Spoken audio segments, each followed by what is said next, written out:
Paseos por la Sierra, con Alberto Garín.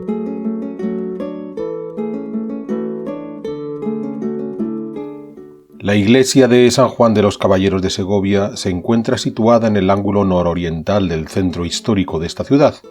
muy cerca del póstigo del mismo nombre, San Juan de los Caballeros, por tanto, prácticamente encima de la muralla. Es una de las construcciones más antiguas de la ciudad de Segovia,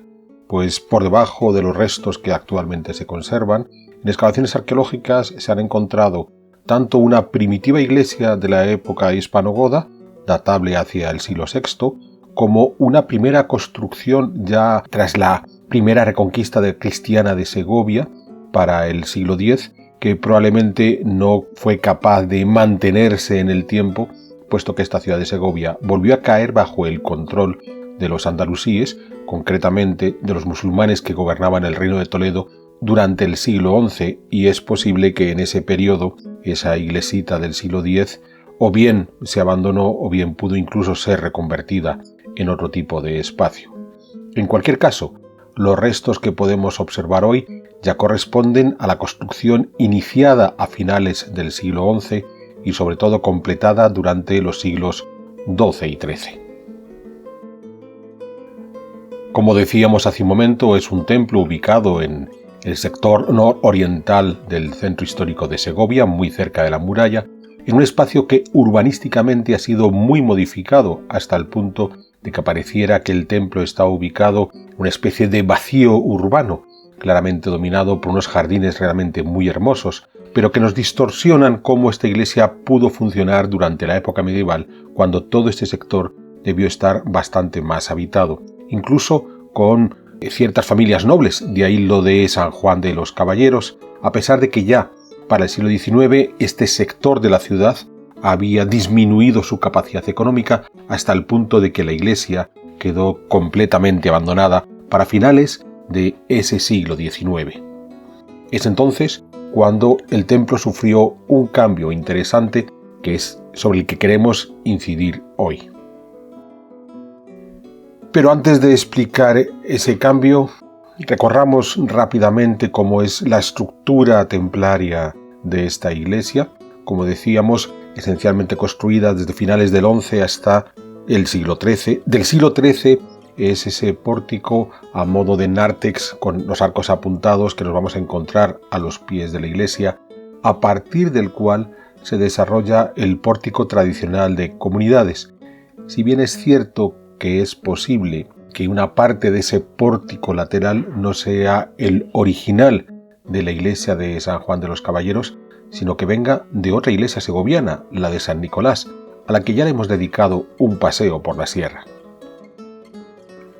En cualquier caso, en estos pórticos laterales y especialmente en el alargado pórtico de comunidades que podemos encontrar en la cara sur, destaca la riqueza de la decoración escultórica, tanto en los capiteles como en los canecillos que sostienen la cornisa. Es cierto que el paso del tiempo no ha sido amable con esta decoración y buena parte de ella está deteriorada, pero aún es posible encontrar desde diferentes partes del relato bíblico a todo tipo de escenas medievales, incluyendo unos cuantos combates entre caballeros. Es más, para los historiadores, San Juan de los Caballeros, junto con la iglesia rural de Sotosalvos, son los dos mejores exponentes de esta escultura muy didáctica, muy iconográfica de estos siglos XII y XIII.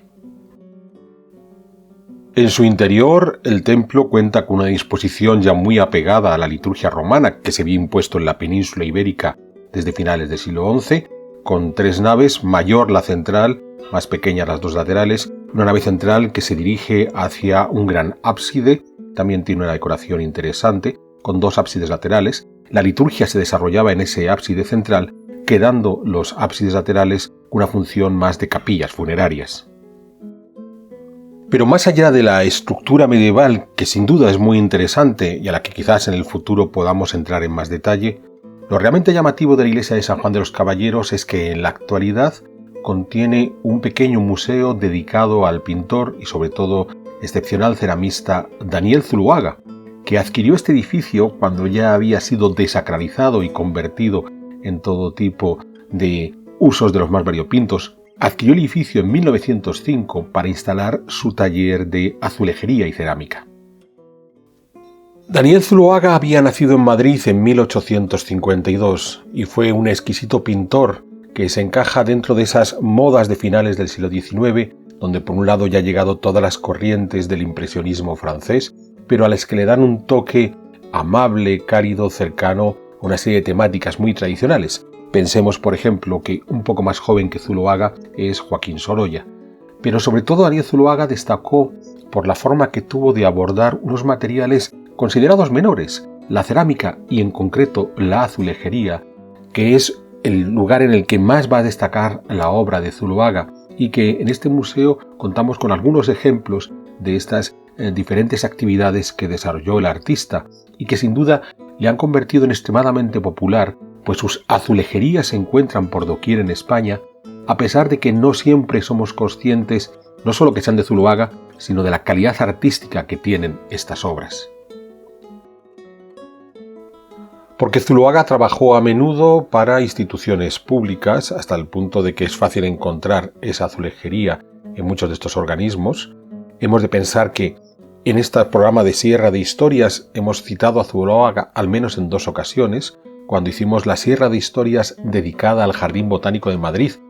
Cuando este fue convertido en Escuela de Agricultura, fue decorado con un conjunto de azulejos de Zuloaga, pero también hemos hecho un paseo por la sierra hablando del arte católico moderno en la Catedral de Segovia, donde tenemos un retablo hecho por esta azulejería de Zuloaga.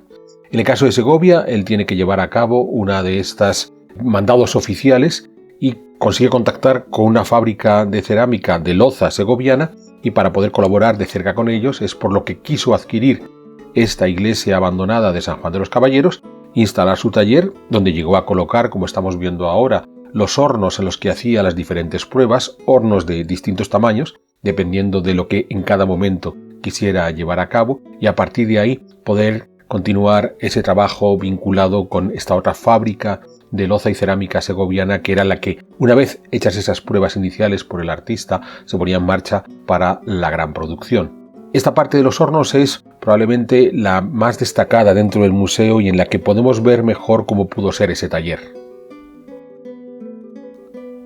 Porque a partir de ahí lo que disponemos, fuera de ese sector de los hornos, el resto de la iglesia que funcionó como taller, tal como hemos visto en las imágenes, ya está completamente vacío, salvo esa galería inicial donde se exhiben algunas obras de Zuloaga. Pues fuera del sector de los hornos hay que entrar dentro de la vieja torre del campanario. En la parte superior Zuloaga instaló su vivienda y allí se ha colocado una exposición donde se combinan desde las estructuras que el propio Zuloaga ya había establecido para su vida cotidiana, alacenas, por supuesto decoradas con su azulejería, algunos muebles personales del artista, pues se han colocado una serie de obras de arte que nos recuerdan que, ante todo, Zuloaga comienza su vida artística como pintor, un pintor destacado, que a la larga lo que va a hacer en sus murales de azulejos es trasladar esa creación artística que él había sido capaz de desarrollar a través de la pintura, de una pintura más tradicional, pero sobre un soporte nuevo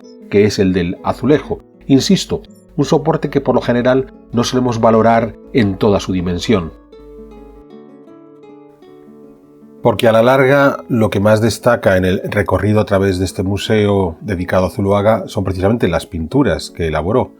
Bien es cierto que la mayor parte de ellas son del propio Daniel, aunque hay algunas obras de su sobrino Luis de Zuloaga, otro destacadísimo pintor, que nos recuerdan que Zuloaga es, ante todo, un excepcional artista, pero que optó por utilizar como soporte principal para ese arte el azulejo, tal como decíamos antes, un material no siempre bien valorado, a pesar de poseer una serie de características notables. Se conserva muy bien a lo largo del tiempo, mantiene con bastante frescura los colores que se aplican sobre el mismo y además dan una sensación de limpieza, de corrección en la exposición bastante destacado. Pero como ya tuvimos ocasión de comentar al hablar del retablo que Zuloaga hizo para la catedral, el hecho de que en muchos casos el azulejo se asocie directamente a una cuestión más higiénica es lo que hace que posiblemente no seamos capaces de valorarlo en toda su dimensión, y menos aún de valorar a un artista tan destacado como Daniel Zuloaga, que estamos viendo a través de sus cuadros era un buen pintor, pero que además fue capaz de dar ese salto de la pintura hacia otra forma de expresar el arte, que es colocar esas historias sobre ese soporte de azulejería. Un soporte de azulejería que, insisto, el principal inconveniente que tenemos en este Museo de Zuloaga es que hay menos ejemplos de los que nos gustaría poder ver. Porque al final, según vamos recorriendo el museo, lo que vamos a encontrarnos es mayoritariamente esos cuadros. Ya digo, el número más importante es el que corresponde al propio Daniel de Zuloaga, donde podemos encontrar unas temáticas, ya no solamente la forma de narrar, cercano a esas corrientes impresionistas que llevaban desde Francia, sino sobre todo la temática, que se incluían temáticas costumbristas, temáticas de vida cotidiana, temáticas apegadas al momento en el que el artista está pintando, no viaja necesariamente a una pintura histórica, e incluso mostrando cómo se trabajaba en el propio taller del ceramista, quiénes eran las personas que participaban en esa actividad, las que estaban haciendo tanto la cerámica objeto, la cerámica contenedor, como la azulejería. Entre medias se incluyen algunos dibujos de los proyectos que el propio Zuloaga hizo para todas estas instituciones oficiales. En ese sentido, fue un colaborador habitual de otro destacado artista, el arquitecto Ricardo Velázquez Bosco. De Velázquez Bosco, quizás el edificio más significativo y más conocido es el Palacio de Cristal de Madrid, que cuenta con algunas partes de azulejería, pero el propio Palacio de Velázquez del Retiro se llama de esa manera por este artista, o el Ministerio de Agricultura frente a la estación de Atocha. Pero en cualquier caso, si hay una estancia simpática dentro del Museo de Zuloaga, es el cuarto de baño, porque es indudable que en nuestra mente, si hay algo a lo que asociamos el azulejo, como decíamos antes, es al espacio de higiene, y el propio Zuloaga, en el momento que montó su cuarto de baño, por supuesto, lo alicató con azulejos donde instaló toda una serie de imágenes vinculadas a la propia ciudad de Segovia, de modo que es fácil reconocer los monumentos más significativos de la ciudad, así como escenas tradicionales que Zuloaga pudo conocer en los tiempos en los que él vivía en esta ciudad. Y lo que nos viene a mostrar es cómo ese azulejo, ese material, entre comillas, más humilde, por tener esas funciones higiénicas, sin embargo, hasta los lugares más inesperados, se pueden convertir en un notable soporte de arte. En definitiva, el Museo de Zuloaga de Segovia, cuya idea inicial arrancó en 1947 y se puso ya en marcha de manera definitiva para 1950, se ha convertido desde entonces en un pequeño recordatorio de la notable actividad de este ceramista, aunque bien podríamos pedirle a los responsables del museo que sean capaces de atreverse a ir más lejos, que utilicen ese notabilísimo espacio de la iglesia de San Juan de los Caballeros para traer todos los ejemplos de aquellas grandes intervenciones que Zuloaga llevó a cabo, y de esa manera seamos capaces de entender hasta qué punto la dimensión artística de Zuloaga trascendió gracias a la utilización, una vez más, de ese soporte tan aparentemente humilde como son los azulejos.